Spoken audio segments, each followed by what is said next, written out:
What's up, everyone? Welcome back to another episode of the Agency U podcast. Super pumped today because Gilberto and I are going to be debunking some common agency myths. We are on calls all day with agency owners. We work with hundreds of them and have heard it all. So we're going to go through a list of myths that we've come up with, calls that we've been on, with coaching calls, with sales calls, with all that sort of stuff. And we're going to talk about it. All right? Does that sound good, Gilberto? You ready for this? Let's do it. Yeah. Let's Let's do it, man.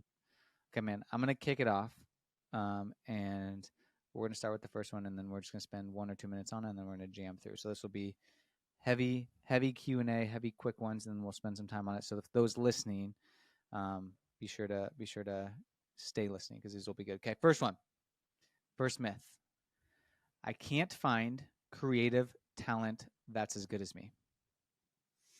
Yeah, I think with that one, I mean, just in general with like hiring a team, usually when I have an agency owner come in and like they'll tell me, hey, I need to hire a team, like usually what I find is like the first thing that needs to be the foundation before hiring is like having the client acquisition in place, right? Because if you have a team, for example, you're gonna have overhead, right?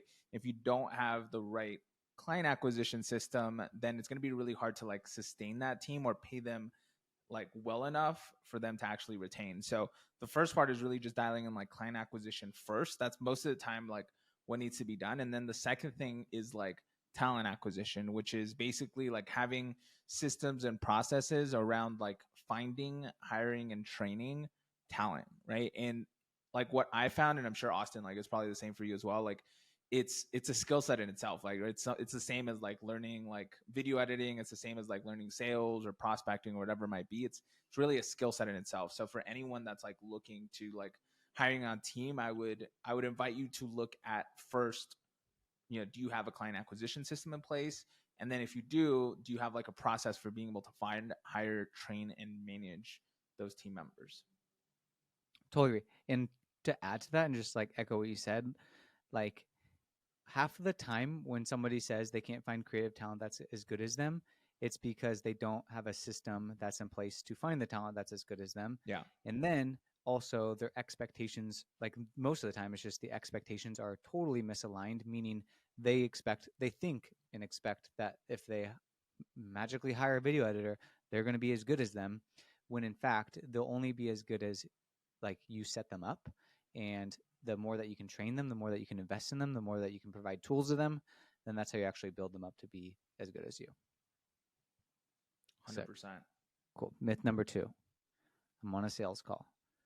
I'm a little nervous and I'm scared to sound too salesy and scare this person away. Yeah, that's one that I hear all the time. Like basically, like I don't want to sound too salesy is like one of the most like frequent like objections or you know things that stop people from like going in and like having like more conversations with prospects because they fear like not like they fear sounding salesy, and that really just is a symptom of not having a process, right? Because if you have a process, like automatically you'll have much more confidence because you know like exactly what that conversation should sound like. And the other part is just like being authentic. Like if you have a sales call, even if you're following like a certain process, like as long as you're being like yourself, right? Because all a sales process is, it's more like a framework, right? There are certain things that need to be touched on during that call, but if you can say it from a place of authenticity and empathy, that's the most important part. And like that's kind of goes back to the saying of like people don't care what you know until they know that you care. So process, empathy, and authenticity, I would say is the solution. Nothing to add, my friend. Yeah, Crush man. that. One of the things like for you, Austin, I know like you have really like, you know, like good thing that you hear this all the time on the coaching calls is like people who don't want to niche down. And like I hear this on like the sales calls that we have as well, is like I don't want to niche down, and it's because they don't want to leave money on the table. So what would you say to an agency owner who's like kind of resisting like picking one niche that they can scale with? Yeah, I think I hear that a lot, and I was the same way, just from the perspective of like I'm getting a lot of word of mouth and referrals, and like they're coming from different like angles, and I fear that if I just niche in home service or just niche in whatever it could be, then those referrals are all of a sudden going to stop. And I kind of like I view it as by not niching, you're leaving a lot of money on the table because like if I'm a like you got to think about it from your customer's perspective. If I'm a plumber and I notice that you help plumbers scale XYZ, achieve XYZ desired outcome, and I'm also looking up another agency and I'm a generalist, I do video for service-based companies or just companies in general, like who do you think that plumber is going to resonate with from a marketing perspective if they see your ad, if it's just we help you with video or we help plumbers achieve specific desired outcomes speaking their language? So by not niching, by not having clear outcome driven marketing and just a process in place, then you're leaving money on table from ads and speaking to specific clients. So I honestly think you're leaving money on the table if you're not willing to niche down. And I think another misconception is a lot of people think like, oh, I need to do like like ultra niching, I would say. Or I don't think that's necessarily always the case, like from the jump. But I do think it's important that the target customer and desired outcome is communicated, and whatever you're speaking is speaking the language of the person that you're speaking to from a marketing perspective so that you can magnetize them in. And then also at the end of the day, it makes your processes way simpler. It makes your fulfillment so much more easier because you're not having to do custom things and learn different businesses and all that sort of stuff. Your job at the end of the day, I think, to me as an agency owner, is to solve a problem and learn how to do that really well. And the more that you can understand a business and go deeper and stack your offer and learn how you can solve more of their problems, the more valuable as an agency you're going to be. 100%. Well said. Anything that you would add to that? Yeah, I think the other part too is like thinking about like who's the avatar. Like you said, I mean, business is all about like you're solving problems for people. Like if business were like nailed down to like one phrase, like oversimplified, it's like that's literally it, right? And like the more specific of a problem that you can solve, right? Like if you are the person, the go-to person for like who plumbers go to for video, like you have done like hours and hours of optimization that someone who like just like has done that for one or two clients hasn't gotten to that level of expertise, right? Because you've fixed all the 1% little things like in the onboarding, in the processes, in the marketing, right? So you're just like dominating that specific thing rather than being like a jack of all trades. Yeah. And speaking their language and just like like I also think like speaking their language and increasing the likelihood that you're going to get the result for them. And I think understanding their business and knowing, like for the plumbing example, like knowing what an HVAC system is, or knowing what like that they make a lot of their money on service versus blank, blank, blank. And like you can come up with more ideas for them that specifically serve them just from that perspective. So cool. All right. Next myth. I'm a agency owner, video agency, lead gen, whatever I could be listening to this. And I just need more leads. That's all I need, Gilbert. I just need more leads and I'll be good.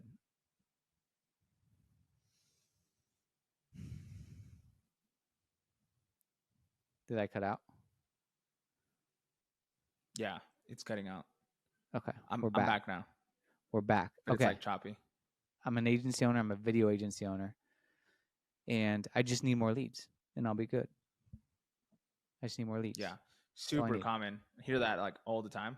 It's either, client acquisition or system. Like when someone says like, hey, I need more leads, like that's the reason they come to us. Like usually the first thing that I see is almost always missing is like having a productized offer, right? Because a lot of times I see that like an agency will be doing like 4 different services for like 4 different, 5, 10 different niches, right? And then that's the thing with like marketing, right? Like really good ads, like really good client acquisition is like very targeted, right? It's like, one specific message that you have to like one specific audience.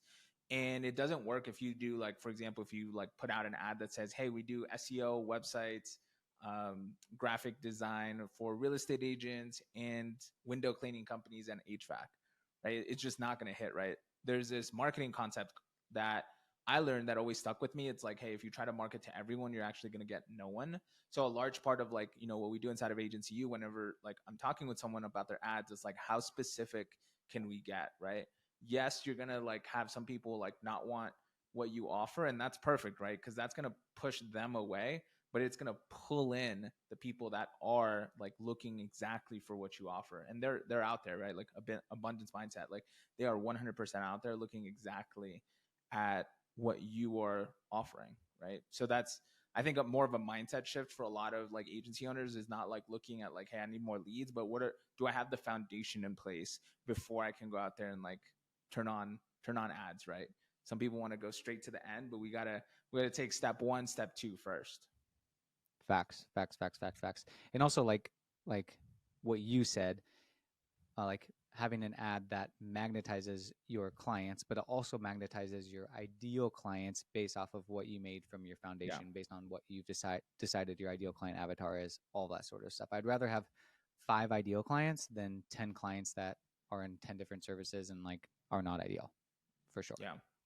And then that's also why people like are hesitant to like raise their prices, because like your ideal client, like the more that you speak to like one specific person in like your marketing, like the more valuable it is, right? Like if you're like only like specialized in helping like plumbers with video, for example, then you can charge more because you are like extremely good at that, right? Rather than someone that's just kind of like a full service agency. So yeah, that's super important point. Facts. Love it. Yeah. One of the things I hear a lot, in Austin, your systems hiring guy, I'm having trouble finding and hiring good talent. You know, people saying like, "Hey, I can't find good video editors," is like super common. So, what do you usually tell an agency owner when you hear that? Yeah, this is something that I learned a lot from you, and it's something that we kind of hit on the first point, but you'll only like talent acquisition is just like client acquisition, meaning you want to market a specific job description, a specific role and functionality, and like being really specific on what that role and functionality is. You want to market it to a pool of candidates, and you want your job description, job posting, which is your ad, quote unquote, to speak to your ideal candidate profile and draw them in to apply, and have a system that can get as many candidates as possible to start to find the ideal candidates based off of the job description and the job posting that you're creating. Then when it comes to hiring, it all comes down to expectation setting and equipping. Like one thing that I always say is like as a CEO or a hirer, like you're almost like chief expectation setter and chief tool provider. Like if you can just have your job revolve, like if you're hiring somebody, your job now becomes I need to set really freaking good expectations with this person and hold them accountable to those expectations. And then the Yeah. next thing is I need to equip them with all the tools that they need in order to do a really good job. And that's where a lot of people miss is they say, cool, I'm going to hire a video editor. I'm going to hire a social media person. I'm going to hire a strategist. I'm going to throw them in the deep end and they're going to automatically like know exactly what I mean when I say make a creative video. When your job is the expectation setter and tool provider, and the more expectations you can set and the more tools you can provide for somebody to do well, the more that they will become an A player and want to be on your team and like feel like they're a part of the team and part of the mission and do really good in your agency. And a lot of that stuff I 100%. did learn from you. So shout out to Gilberto. Yeah, I got that when I was like basically when I went on like my first couple rounds of like hiring a closer. It's like that's when I realized like essentially this is the same as like acquiring clients, because like you got to have like the right messaging, right? If you want to attract the right person for this, you got to have like an onboarding system. You got to have like a process for like getting in front, like getting eyeballs on like your job posts and stuff. It's literally like the exact same as like client acquisition, only the audience is different and the messaging is different, right? And like what you're Yeah. selling is different, right? Like you're selling a job. But yeah, like most people don't have that, right? And like it's like I said before, like learning like that skill set of like then like not only just like how to find and hire them, but once like Austin said, like having like the processes, like the SOPs to put them in a position to thrive. Because like if I hired a closer and there are no scripts, there's no CRM, like there's no leads coming in, then he's probably not going to stay on very long for me, right? And the Right. same thing with a video editor, right? Like if there's not expectations, if they don't know what good looks like, it's like, you know, they're going to think they're doing a bad job and they're probably not going to like their job, which will essentially lead to them quitting eventually or very soon. 100%. Yep. Okay. Okay. I'm a agency and I've been grinding, I've been growing my business, things are starting to kick off, and I made my first hire perhaps, or I'm thinking about hiring, but I'm worried because my clients, they're mentioning that they only want to work with me. They just want me on the shoots. They just want me to attend everything. They want me on all the calls. Yep. What, like, I can't get over that. Like, they only want to work with me. Sorry. Yeah, that's one that I had like as I was before I started hiring, or when I only had like it was me and like two other VAs. Like my first like big key role was like my CSM, and like for me, I was like I had this preconception in my head of like, all right, if I'm not on that call, like I'm like they're probably like I was envisioning them like giving me a cancellation notice kind of thing because of like, oh well, like you gave me off to someone else or whatever. But then when like I just went ahead and went for it, and I had like my CSM started taking over on like some of the onboarding calls. I started having him take like some of the calls and all of that, and nothing happened. Like literally, like nothing happened. If anything, like they got more attention, right? Because like at the end of the day, like what the realization that I had was like it's the outcome that they want. Like that's what they want. They could uh, I think they would prefer like much rather the having the outcome rather than like if I help them and then I got them less of an outcome, right? Yeah. Because that's at the end of the day like why they're buying your service is because they want that outcome. Whether it's you delivering that or whether it's like someone else doing it is irrelevant. Now, having said that, you do want to have a smooth process of like how you bring that person in, how you position them, how you edify them, at what point they're presented, how they're presented, how they're like communicating with the prospects. Yes, have all of that, but ultimately like you're not in a position where like if your clients don't see you on the calls or at the shoots, they're going to automatically cancel, right? So that's one of the biggest things like for me was like it made it made my hire every hire after that much more easier because it was almost like a mental block, a mental barrier that I Mm-hmm. had gone through. And then once I saw that, you can't unsee it, right? And for Yeah. some people, like hearing me say it, like it's probably going to encourage you to do that next step, right? Because like you see that it's worked for me. And for some people, like you'll just have to see it for yourself in real life to really like get through that barrier yourself.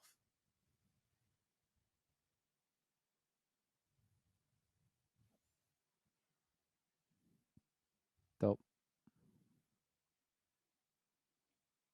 You cut out a little bit. Yeah, I'm back now. Okay. Cool.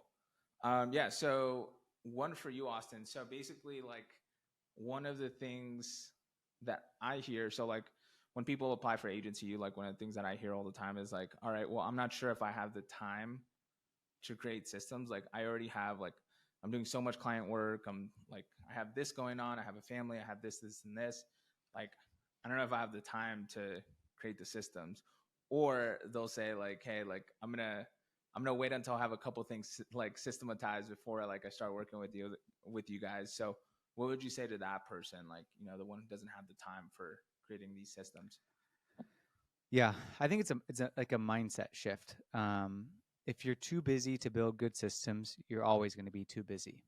Okay, that's like the first thing. And then the second thing, just a business tip overall, is a like systems run the business and people run the systems. Okay, and if you are the only one that's everything is in your head, you will never be able to actually have a business. Like what people who don't have time to create systems, they're freelancers and they're always going to be a freelancer, and that's totally fine if that's what they want.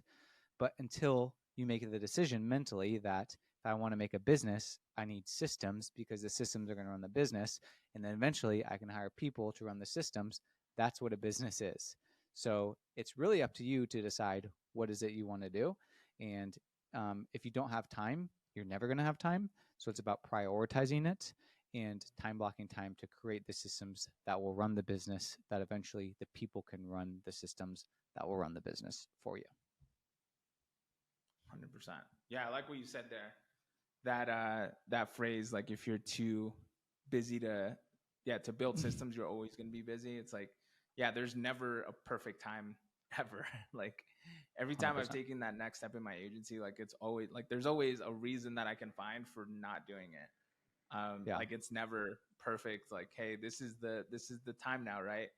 And you don't want it to be when ideal conditions are there, because if you build your agency when it's ideal conditions, what does that mean? You can only Yeah, it can only exist under ideal conditions, and in business, like, that doesn't exist.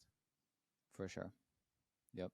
Yeah. And yeah, so one of the things, so like I would probably say, like, I hear this every month at least, like a couple times, is if it's whether it's like a lead gen agency or if it's like a video agency, them saying like, hey, so I do this for my clients, but I haven't done it myself. Like, I haven't done it for my own agency, right? For some video agencies, like, they don't have like the branding videos that they do on like their social profile. If it's a lead gen agency, they don't run ads for themselves as well. So like, what do you have to say about that? Like, what do you usually tell those agencies? Yeah. I usually say like number one priority is, well, not number one priority, but a priority for an agency, especially like the video agencies that I'm talking to, is like you need to be a client of yourself, because oftentimes what happens is people will come to you from like a referral or word of mouth, and they'll say, what are you doing? Can I just do whatever you're doing? And that's a very like lucrative marketing channel to like become a client of yourself essentially, and then practice what you're preaching, do it for yourself, put yourself through the system, test things out, do it well, and then clients are going to say, what are you doing for yourself? Like, because I like the look of it, I like how you're doing the systems, and then that becomes a very easy transition to actually making them become a client. So that's the biggest thing for me, is like becoming a client of yourself is my framework for that. How about you? Love it. Yeah, being your first client. Love It's, it. yeah, especially if you like don't have many clients, it's like you got to become a client of yourself. Yeah. 100%. It's also going to make it easier to like nail down the systems, the processes. Because I Totally. mean, you're already getting like a bunch of like repositions just from like doing it on your own. Yeah. Totally. And then like especially like oftentimes what you're doing for yourself is what you're offering to your clients. Like that's what most of the The exact agencies same inside of agency you processes. do. So what we did. Yeah, exactly. Yeah. Cool. All right, somebody comes in. They're on a call with you, Gilberto. Let's call it this. Yeah, I know what I need to do. Like I know I need to build systems. I just haven't done it yet. I know I need to post on social media. I just haven't done it yet. I know I need to like start reaching out to more people. I just haven't done it yet. Yeah, whenever I hear that, like, usually like the first thing that comes to mind is that, like, if someone knows what needs to be done but it hasn't like been done, there's like several components that are like, there's something missing in that bridge from them knowing in their head what needs to happen and it actually being like existing in their agency. So a couple things is like they either don't have like the skill set for it, is like number one, or it could be like systems. But if they have the skill set and systems, usually it's accountability and mentorship, right? Because it's one Good. thing, like, I think in agency U we have a lot of smart people there, and like they don't come to us because like for what to do, but more it's like for like what direction to like lead them in, and also Yeah. like the sequence in which to do things, right? Kind of earlier, like how I mentioned of like the client acquisition thing, like a lot of people, if you were to go in there and launch a campaign, right, but you don't have a good offer, probably not going to be it's probably not going to be a successful marketing campaign. So that's an example of like things of like where you need to know, yes, you know what to do, but if you don't have the sequence of which to do it, right, and the direction in which to go, you're going to have a very hard long journey of being able to scale the agency. 100%. Um, yeah, I mean, one thing that I always say too is we all know how to lose weight. You move more and eat less. But why is the personal training business a $40 billion industry? Accountability, Yeah, right? The coaching, the sequence of events, exactly what you just said. Okay, cool. absolutely. Another one. I'm on a call with you, Gilberto. This sounds awesome, but I think I'm going to wait until I get another deal, hire somebody to help, have more time, talk to my wife and get her approval, get back Yeah. from vacation. So that's one that where like I'll hear sometimes where people will kind of like, let's say, delay, or like, hey, well, let me just wait until I get a couple more deals so that I can learn client acquisition, right? Which logically, if we think about this, doesn't make sense, right? Like you're going to wait until you figure it out in order to come to me so I can help you figure it out. So it doesn't make sense, right? So the reason why it's like, if it's something like that, it usually just comes down to fear, right? Which is normal. Like if we're like looking to get to that next level, like any sort of growth comes with like uncharted territory, which naturally like brings fear and like bit of nerves. So like the biggest thing is like, for me at least, has been making decisions based on like my ideal, like the future version of myself. Let's say it's someone looking going from 10K a month to 50K a month. So you start to make decisions based off of like the 50K a month version of yourself, not the 10K a month version of yourself, because that's what's gotten you to the point where you are right now, right? It's kind of like the analogy of like, let's say an alcoholic who's like looking to put down the bottle. The minute that they stop like drinking alcohol is the minute that they start making decisions based on the sober version of themselves, not the part that they've been like making decisions from all their lives, right? That's gotten them to that point. So, right. So it's the same thing here in business. It's like making those decisions based on your future self and who you want to be rather than who you are right now, right? Because Yeah. if you're making decisions just off of where you are right now, it's only going to get you to that very stage where you're at. Facts. Yeah, that's good, man. All right, should we wrap it up? We should do a part 2 of this next week. How's Yeah. that? Let's do it. We're getting Yeah. close to the I think end, we have so several other ones that we gotta cover. Yeah. That works. we got through 10 today. We'll get through another 10 next week on a part 2 on debunking myths most agency owners have. Thanks, guys, for listening. If you guys enjoyed it, please give it a thumbs up wherever you guys are listening. Be sure to like, give us a rating, help us show up more, help us get to more agencies and add more value. If you guys are curious on how we can help you, DM me on Instagram, Austin Schneider, the word scale, and I'll send you a little training on how we could potentially, or a training on basically the 6-step process that Gilberto and I have come up with to hit that 7 figures mark. We came together, came up with a really dialed in training, packaged it really nicely. So just DM me the word scale on Insta, and we'll shoot that over to you. Gilberto, anything to add before we leave? No, I think we covered a lot. I think with some of these things, a lot of things that come up, if you implement even just one of these that resonate with you, honestly, like that could be the thing to like help you move and just generate more revenue in your agency. Yeah. Facts. Yeah, listen to this and implement, prioritize and execute one of these bad boys. So